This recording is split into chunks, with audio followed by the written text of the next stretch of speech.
Okay, so just a tiny bit of background for those who are joining us and listening. Right, we're going to be speaking about the Sfas Emes starting off on the haftarah of Shabbos Nachamu.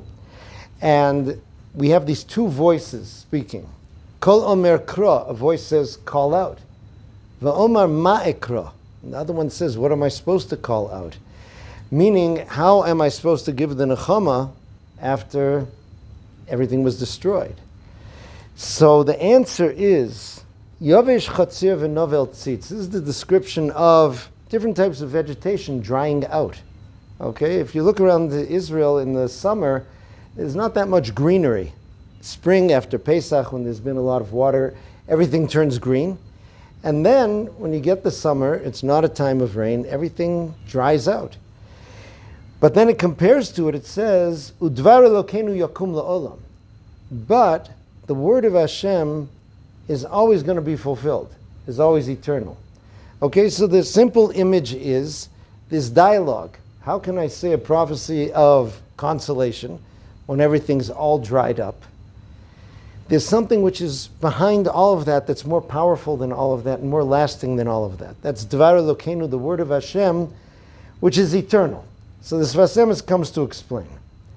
He says, "B'chol davar yesh nitzotz Eloki asher hakol yotze mimenu l'chvod yisbarach."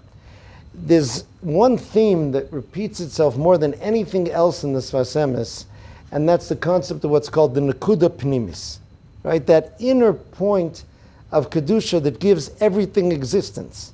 Nothing exists without it. Me, you, a flower, a tree, a rabbit, everything has within it a nekuda of godliness that gives it its existence. Now, here he's taking it a level deeper. The word for word in Hebrew is the same, is related to the word for thing, right? Davar. But davar, if you look at the word, it's Dalet Bet Resh, the lashon of dibur. So he says, because everything in the world has that spark of kedusha in it. And therefore, everything in the world has something to say. Every blade of grass, every tree, and certainly every person has inherent dibur within it. It has something that it's saying inside of it. And what is that voice?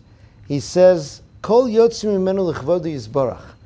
A voice comes out of it for the kavod of Hashem. Okay, now let's just revamp this term.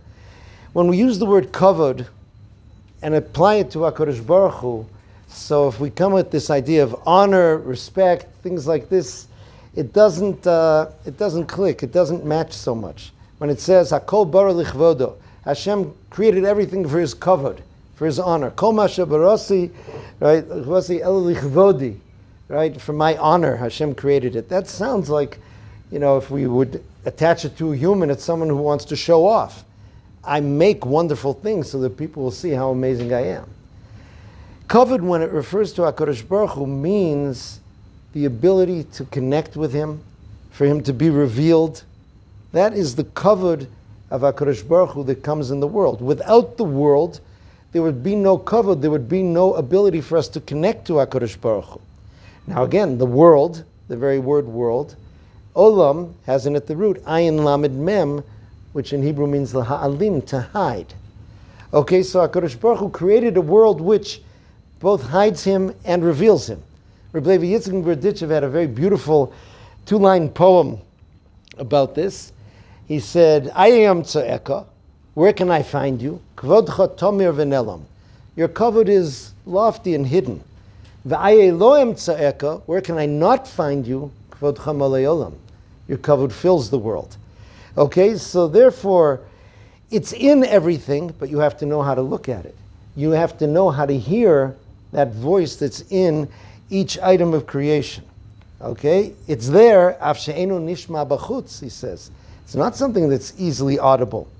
Va'amar ma'ekra, right, so the question is, what am I supposed to say? What's happening in the world when everything seems all dried up?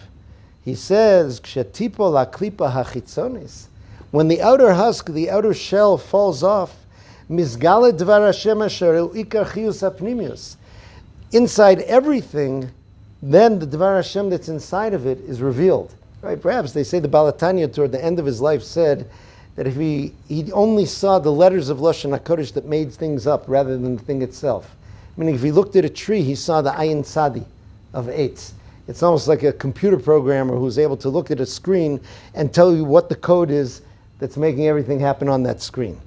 Okay, so these are the words of Hashem that create this. V'tzarich adam lahamin zeh, he says a person must believe this. Ki ikar chiyus hakol hi hanekuda hanal. He says you have to understand, and this is something that's very hard for us to absorb, that Hashem is giving existence to every single small thing in our life. The animate, the inanimate, the vegetable, the mineral, all of those things, it's there. Why does he say it's so important to believe that? He said, Ki brias ha'adam haya al zeh. That's why man was created. Shal yedei maisav l'shem shamayim yizkarvu kol advarim m'shorish achil shelahem. By interacting with the world l'shem shamayim, in the ways and for the purposes that Hashem created us, then everything is connected to its source. And then that voice comes out and gets revealed. So that's everything that we think about in the world, but there's some things in the world that we don't think about. And he takes us to those. Uksiv, it says in Kriya Shema, b'chol levavcha. That levav, that double lashon is, Darshu Chazal, b'yetzer hatovu b'yetzer hara. The Yetzer Hara, again, was created by HaKadosh Baruch Hu, also lichvodo. Everything HaKadosh Baruch Hu created was lichvodo. The Yetzer Hara was created to enable us to connect with him. The Zohar HaKadosh says, Yetzer Hara dome lebarzel. Yetzer Hara is similar to iron. It's very hard, it's very strong when you encounter it. It says, but kshenisraf ba'esh, if you apply a very hot fire to the iron, right, then it's mishapech lios eish. It itself becomes like fire. V'nisbat el hakishu. It's no longer hard. It's soft and malleable. It melts, and as well, it starts throwing off sparks. Okay, that's like the picture of the blacksmith working with the red hot iron, and sparks flying all over the place. Many cases in the Gemara with the laws of damages with the sparks flying.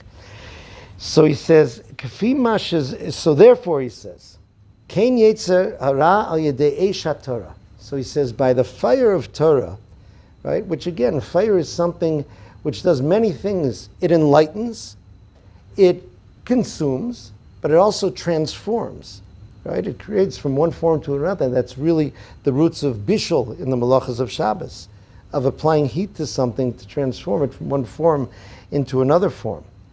So he says, therefore, so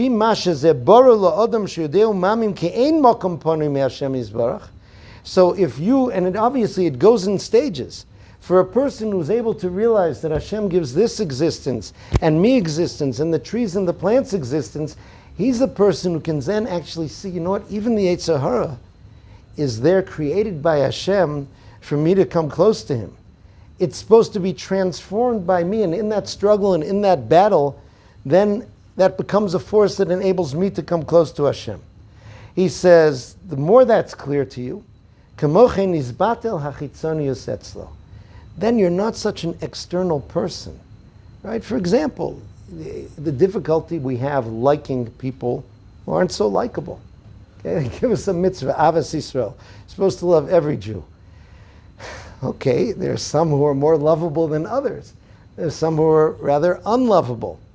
But if we would see the pnim, the deep inside of that Jew, the neshama elokis which is in there, that's something which we ourselves would naturally love. That's the way tzaddikim would see people, would see Jews, would see even those whose behavior is difficult on the outside, right? To be able to see that that's there. One explanation, someone said that why even the simplest Jews who don't learn Kabbalah are so excited on Lag BaOmer and the Yortzeit of Reb Shimon Bar Yochai. Because the Kabbalah teaches that in Torah not everything is just on the pshat level. There's remez, there's drash, there's sod, there's the secret inside of everything. That means that even if I don't look like much in the pshat, but in the secret, in the sod, there's something very special inside of me. And that Torah that came into the world, that light, helped remind people of that. So now he takes it into the world of our thoughts. Okay? We're often used to dealing with the Yetzer Hara on the battlefield of things we do or don't do. But the Torah does talk about how we think. And he says the concept of machshavas zaros. Machshavas zaros literally means foreign thoughts. Okay? That doesn't just mean, those thoughts that come buzzing through your head like flies when you try to say Shemona Esrei and get you thinking about everything else in the world. That is one form of machshavas zaros. But literally, like avodah zara, machshavas zara means something which is foreign to you, which is strange to you. These are not the thoughts that are authentic to you. These are thoughts that come from elsewhere. So he says, Sheshem Yetzer hu machshavas. Right? The word Yetzer itself means the beginning of the creative process. The beginning of the creative process is always in thought. Okay, so there's Yetzer Tov, which is really the beginning, which starts with thoughts of good, and Yetzer Hara, which is that world of thoughts that are negative. Hemrakadei lios lehem tikun. He says, when you have these negative thoughts, these are there for you to fix them. Okay, how do you fix them? We're going to see in a second. It says, Val yedei sheyosir ha'adam mimachshavos elu. He says, when a person identifies a thought that's not me, that's not authentic to me, that's coming in from a negative place from outside, and I remove it, okay, and we're going to try to see in a second how we remove it. Al yedei ze nitkan hamachshava ra gamkein. He said that negative thought has received its tikkun. That was also had Hashem in it, in that thought. That was there. And he says this is the idea of transforming it when a person is able to do this. How and why? He says the tikkun is, number one, by not thinking about it, okay? And that in itself is important, but obviously it's very hard to not think about something. It's famous that anything you tell someone not to think about, you think about. Nobody in this room think about pink elephants. Everybody sees pink elephants, right? That's always what's there. So you can't fight machshavas zaros by just telling yourself not to think. He says what happens is that you discover the only way to battle these foreign machshavas is by developing your authentic machshavas. He says, Al yedei ze zocher lahasik machshavas tovos. In that battle that you're waging against these other thoughts, the only way to win is not through a vacuum. What am I going to do? Not think? Don't think those things. What am I supposed to think? We're always thinking. Is by discovering and developing and cultivating the machshavas tovos. So therefore, he says, you know what happened here? How did those machshavas tovos come about? Because of the machshavas zaros. The Yetzer Tov got strengthened and developed itself because of the Yetzer Hara. There, he says, is a laboratory that we're dealing with every day of serving Hashem with both Yetzarim. Okay? And again, when we're talking about machshavas zaros, don't limit it to thoughts of forbidden fantasies or things like that. Every thoughts which are anti-emunah, anti-bitachon, thoughts which come from kina and sina, from jealousy and hatred, and all those thoughts, all of those are negative. And in that battle in the world of thoughts, it's really the beginning battleground of all the battle with the Yetzer. When a person is able to remove the wrong thought by developing and discovering the authentic thought, then those thoughts have become positive. Rav Dessler brings an interesting explanation for this in terms of the imagination. Okay, the imagination's an incredible power that we have inside of us. Rav Hutner describes it as a bridge between the intellect and the senses. Okay, we have two ways of connecting with the world around us. One is the senses that HaKadosh Baruch Hu gave us: touch, sight, smell, hearing, taste. And I see people, I hear people, I touch this table. On one hand, that's a very powerful interaction with the world. On the other hand, it's very limited. It's limited to what these organs of sense can reach. They're all limited. The intellect is unbounded. I can think about Australia, even though I've never been there. I can think about the year 1600, even though I wasn't alive then. I can think about, like the Rambam says, he gives this example, things that don't exist. I can think about a ship that flies. That's the example he gave before the Wright brothers. He said, how do I do this? Because I know what a bird is, and I know what a ship is, and in my intellect, I can think about the combination of a ship and a bird. But the imagination is the bridge between the two. The imagination allows us to give tangible reality to intellectual thoughts, meaning there's a concept called ice cream that we all understand intellectually, right? A frozen confection made of dairy and sugar and flavorings, etc. But if our imagination takes the knowledge of our senses and we imagine a big ice cream sundae in a cold cup with condensation rolling down the side and the hot fudge steaming on top of it and the spoon going through the whipped cream and the fudge and the ice cream, suddenly we feel it, we taste it, our mouth waters. That's the intensity and the power of the imagination. So Rav Dessler said, we really have a tremendous battlefield in the world of imagination, of images, and he says, in reality, that determines the difference between a tzaddik and a rasha. He says, the battlefield is a lot in the world of our thoughts and especially in our imagination. Now, one of the classic battles that we find in the Torah is the battle of Yosef and Eshes Potiphar. That battle which is there. And the Torah tells us, Chazal explained that when it says that Yosef came into the house, Lasos Malachto, to do his work, according to one opinion in Chazal, he was going to give in to Eshes Potiphar after her onslaught day after day. But then he saw the Mus Diokno Shel Yaakov Avinu. He saw the image of Yaakov Avinu. People misinterpret that as what's called Jewish guilt. Right? Yosef's out there, he's in the world, he's finally about to have a good time. Suddenly you see a picture of an old rabbi, and it just spoils the whole thing. So you see your grandfather, guilty. Anyone who's been out there in the world knows that Jewish guilt hasn't stopped assimilation, hasn't stopped intermarriage. It's not a powerful tool. What Yosef saw was Yaakov Avinu he saw beauty. Yaakov represents the midah of tiferes, of beauty, of glory. What it means is that he experienced in his life and he internalized images of beauty that he was able to call on that outshone the beauty of Eshes Potiphar. He says that was how he emerged victorious. And he says you have to build up that ammunition. He uses a war image. He says it's a known fact in a battlefield that he who holds the high ground is a much better position than the other army. If you're on top of the mountain and the other army wants to dislodge you, they have a very hard time. Because you're up there, you can shoot at them, you can throw rocks at them, you can pour hot oil on them, you can do whatever you want on them, and they're trying to make their way up. He says, we are supposed to fill ourselves with beautiful images that capture the territory of our imagination.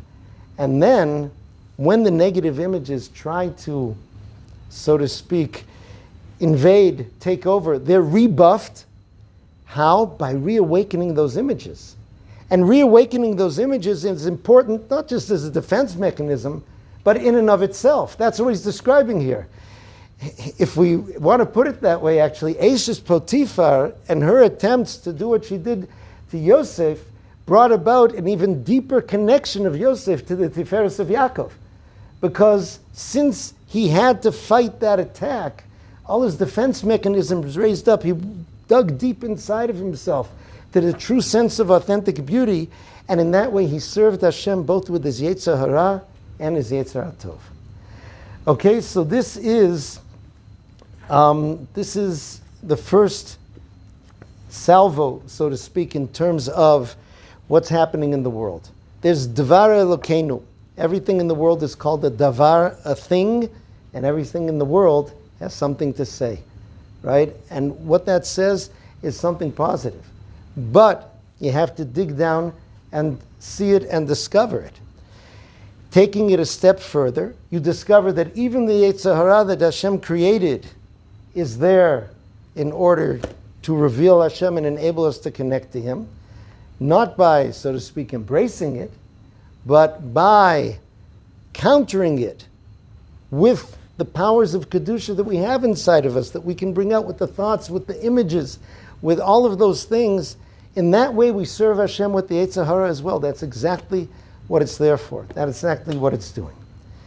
Now, he connects this also to the ideas of galus and geulah and how we deal with this time of year. 1 second. As we turn, it's Tafresh Lamed Gimel. Let's go to Tafresh Lamed Aleph. And the first year that he had.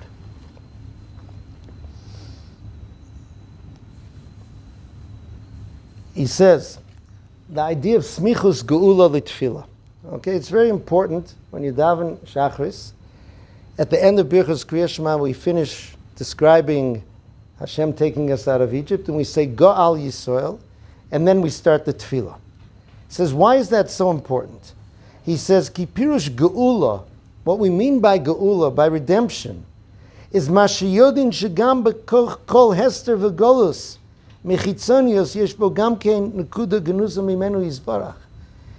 Even in galus, even in that time of hiding, so to speak, of hester ponim, of exile, and this the Sfas Emes says in another place, you know what the word galus comes from, what it means?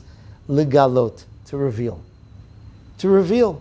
He says, even in that hiding, if you think about the popular song based on Rav Nachman, Afilu b'hastara v'toch hastara, right? HaKadosh Baruch Hu's there behind all that hiding. He says that process of our realizing that and connecting with it, that itself is a process of geulah. So therefore, he says, in the morning when a person says Kriya Shema and describes coming out of Mitzrayim, Shezochi Yetzias Mitzrayim, Shego'olanu Hashem Yizborach, everything we are, everything we became started from that terrible galus of Mitzrayim. He was there with us. He told Yaakov Avinu, Anochi ered imcha Mitzrayim. I will go down with you to Mitzrayim. V'anochi ha'alcha gam alo. And I will come up with you as well. Shchinta b'galusa. The Shechina is in the galus. So he says, if you remember that, then Yizbarach shegam kol hester, hu gam kein mechius Hashem Yizbarach bilvad. Everything that hides the true nature of the world comes from Hashem.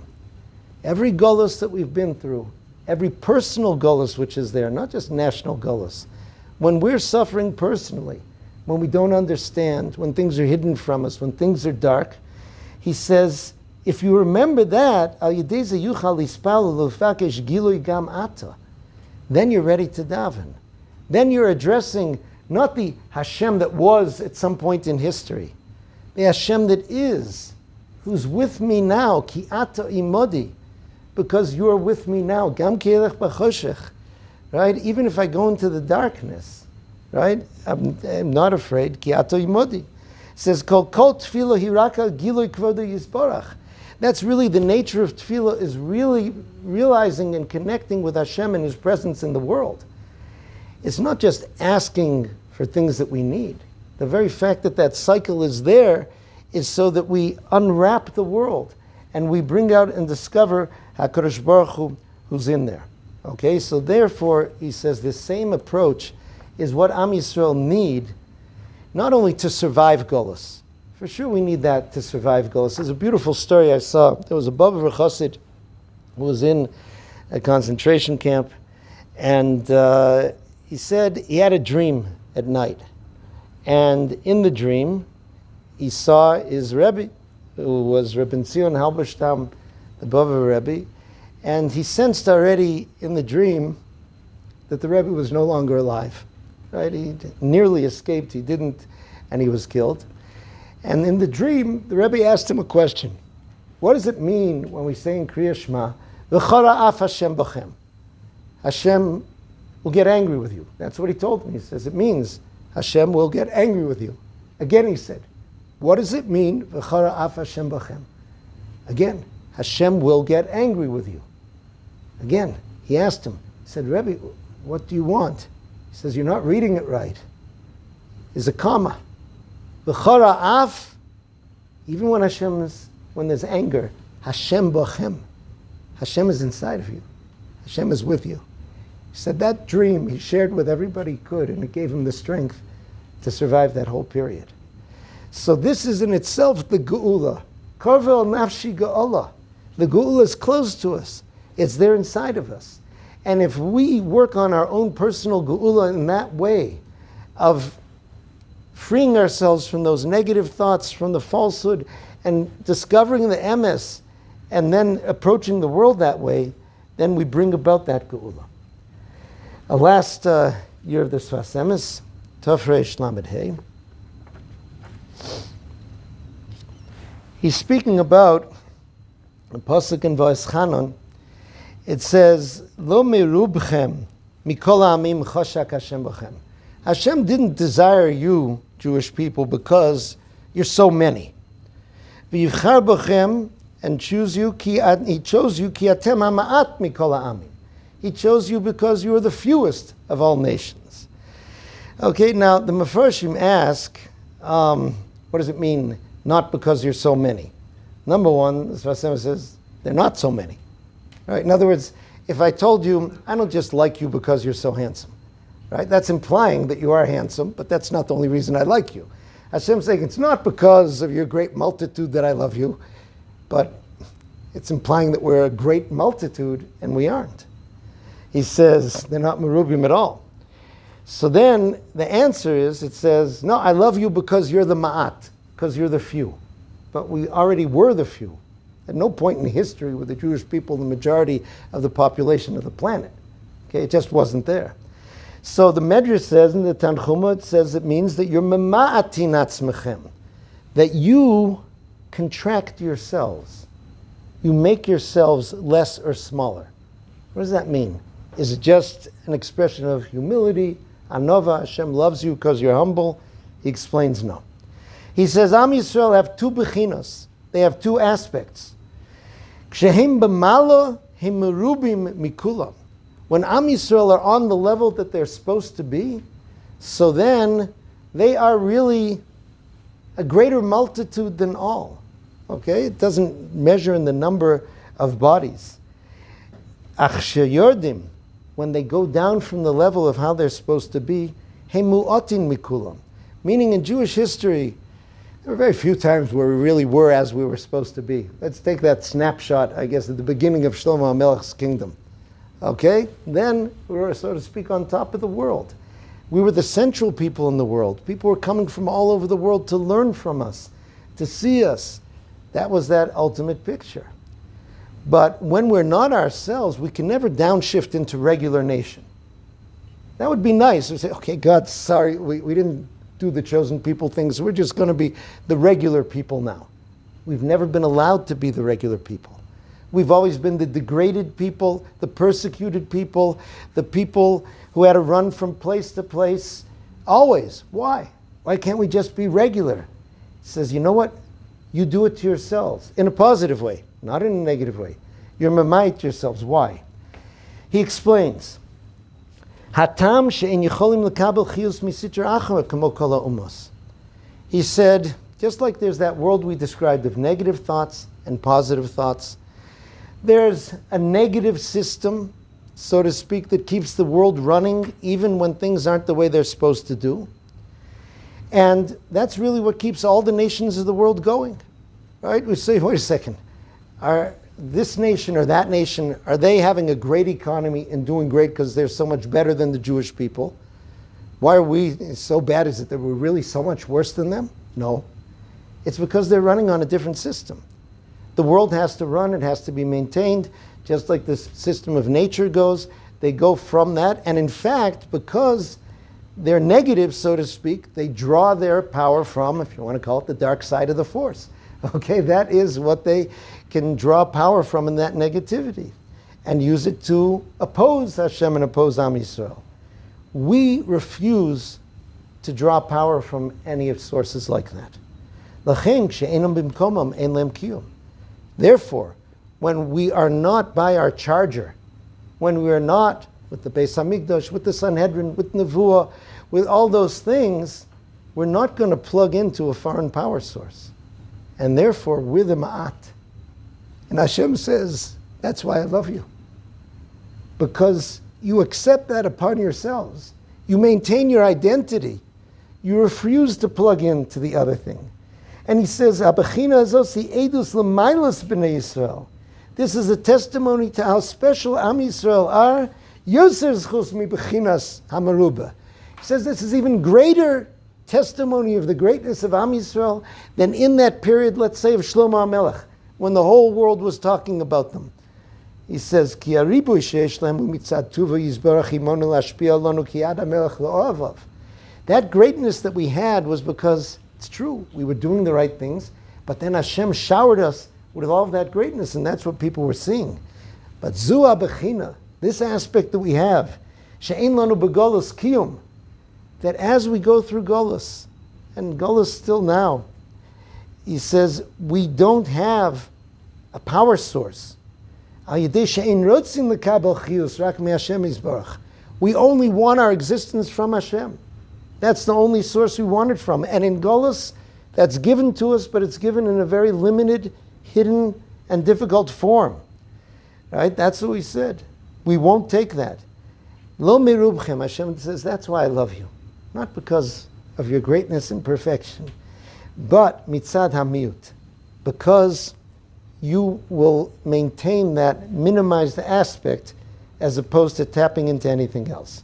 VaEschanan kiba galus nikar kolach Yisrael. One of the aspects of galus, which is legalot, to reveal, is that in the galus we see the power of Am Yisrael. Ki geulah sheyeh b'mehera yeh gam ken b'schus ze shesovlim hagalus karoi. Galus is not just an idea of Hashem's revenge upon us. Right? Rav Chaim Friedlander phrases it so nicely. No punishment from Hashem is ever revenge. It's tikkun. It's repair. So by Am Yisrael saying, that's true, we have to be ourselves as Jews in this galus. But in that state you're going to suffer. And you're going to be looked down upon. And people won't be able to see you. That will do. He says, Hashem is going to redeem us soon. But he says the way in which that happens determines on the way we take on that galus and what we do with it. Okay? And he says, he finishes with Hashem Yizakenu sheyeh geulah al tzad hayoser tov. Right? That it should come out that way.